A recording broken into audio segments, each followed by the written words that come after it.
ಕೃಷಿ ಪದ್ಧತಿ ಅಳವಡಿಸ್ಕೊಳ್ಬೇಕು. ಬಹಳ ಮುಖ್ಯ ಫ್ರೆಂಡ್ಸ್. ನಾವೆಲ್ಲ ಬದುಕ್ತಾ ಇದ್ದೀವಿ ಹೇಗೆ?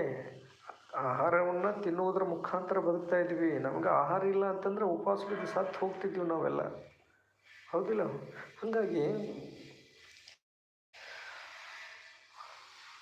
ನಾವು ಏನು ಮಾಡಬೇಕು ಅಂತಂದರೆ ಆರೋಗ್ಯಪೂರ್ಣವಾಗಿರ್ತಕ್ಕಂತಹ ನೈಸರ್ಗಿಕ ಕೃಷಿ ಪದ್ಧತಿಯನ್ನು ಅಳವಡಿಸ್ಕೊಳ್ಬೇಕು.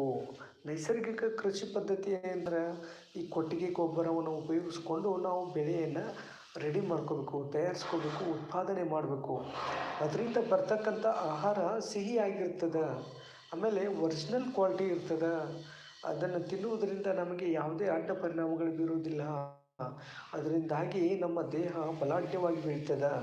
ಅಷ್ಟೇ ಅಲ್ಲ, ನಾವು ನ್ಯಾಚುರಲ್ ಆಗಿ ಒಂದು ಒಳ್ಳೆಯ ಸ್ಥಿತಿಯ ದೇಹದಾಢ್ಯವನ್ನು ಹೊಂದುತ್ತೀವಿ. ಅದೇ ನಾವು